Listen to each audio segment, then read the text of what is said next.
प्रभु धरे शीस चरण बांधे अंगद उठे सोए गुण सागर ईस राम कृपा जा पर करो।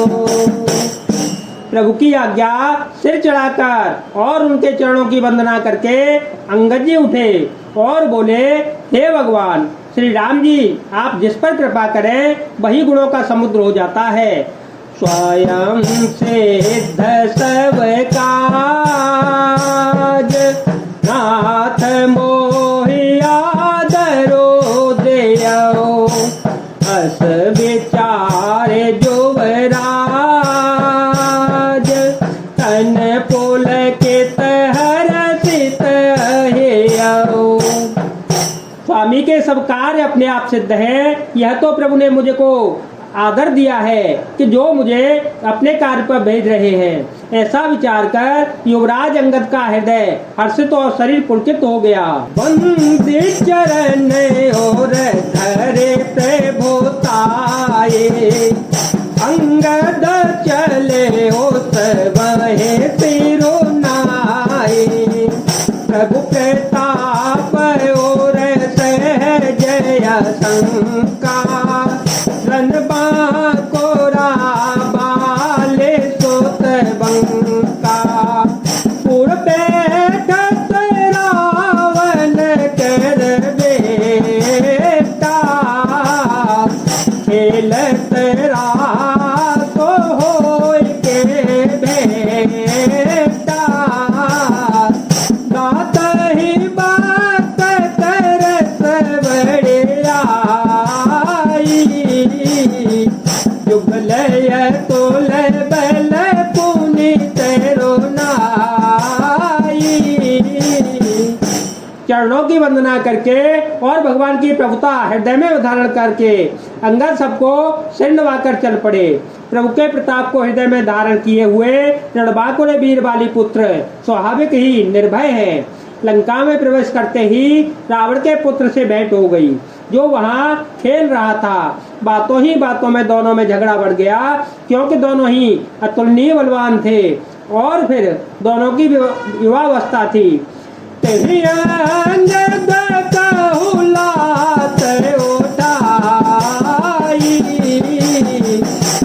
पद पट के ओ भूमि भमाई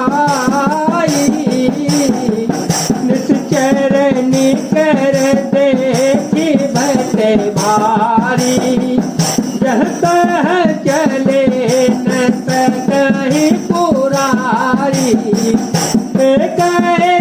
कतन मर मुन कही समुझता सुबह चुप करे रही भयो कोलाहल नगर मजारी आवा कपिलंका जे जारी अवधो का करी कर तारा अति तव करहि विचारा तुमको क्षेम तो दे दिखाई तेरी लोक सोए जाए तो खाई।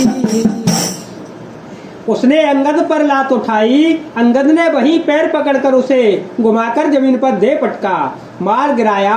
राक्षस के समूह भारी योद्धा देखकर जहां तहां भाग चले।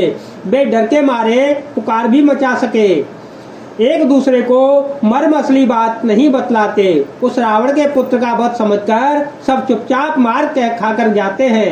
रावण पुत्र की मृत्यु जानकर और राक्षसों को भय के मारे भागते देखकर नगर में भारी कोलाहल मच गया। जिसने लंका जलाई थी वही वानर फिर आ गया है। अब अत्यंत भयभीत होकर विचार करने लगे कि विधाता अब न जाने क्या करेगा। वे बिना पूछे ही अंगद को रावण के दरबार की राह बता देते हैं, जिसे ही देखते वही डर के मारे सूख जाता है। गयो सभा दरबार तव सो मेरे राम पद कंज से हटवन होत चितव धीर वीर बल पोंज मंगल भवन मंगल हारी प्रभु सुदशरथ अजर विहारी राम सिया राम सिया राम सिया राम सिया राम जय जय राम। श्री राम जी के चरण कमलों का स्मरण करके अंगद रावण की सभा के द्वार पर गए और वे धीर वीर और बल की राशि अंगद सिंह की राशि एड़ शान से इधर उधर देखने लगे। तुरंत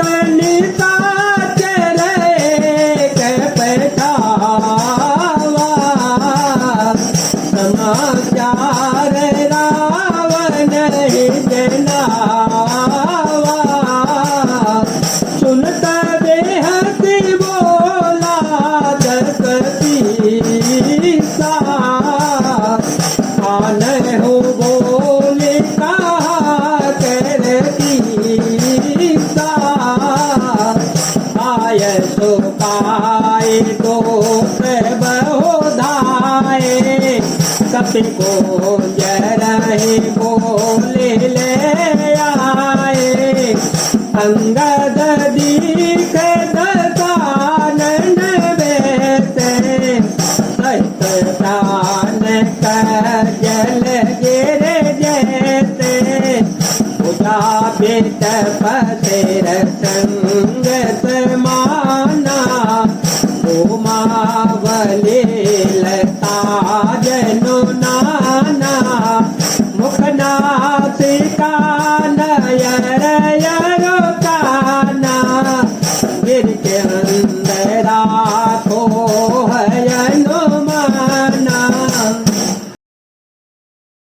तुरंत ही उन्होंने एक राक्षस को भेजा और रावण को अपने आने का समाचार सूचित किया। सुनते ही रावण हंसकर बोला, बुला लाओ, देखे कहाँ का बंदर है। आज्ञा पाकर बहुत से दूत दौड़े और बानरों में हाथी के समान अंगद को बुला लाए।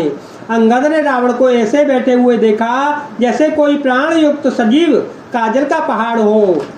भुजाएं वृक्षों के और सिर पर्वतों के शिखरों के समान है। रोमावली मानो बहुत सी लताएं हैं। मुंह, नाक, नेत्र और कान पर्वत की कंदराओं और खोहों के बराबर है।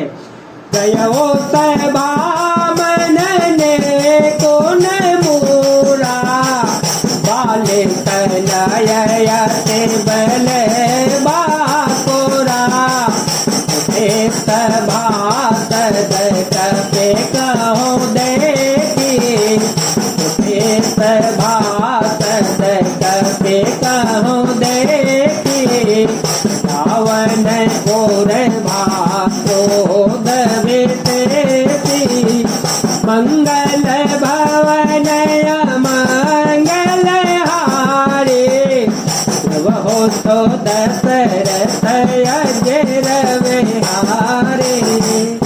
अत्यंत बलवान बांके वीर वाली पुत्र अंगद सभा में गए। वे मन में जरा भी नहीं झिझके। अंगद को देखते ही सब सभासद उठ खड़े हुए। यह देखकर रावण के हृदय में बड़ा भारी क्रोध हुआ। यथा मंत गज जोत बाओ पंचानन चले जाए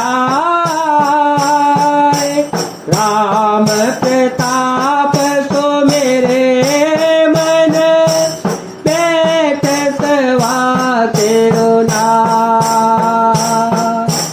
राम सिया राम सिया राम सिया राम सिया राम जय जय राम।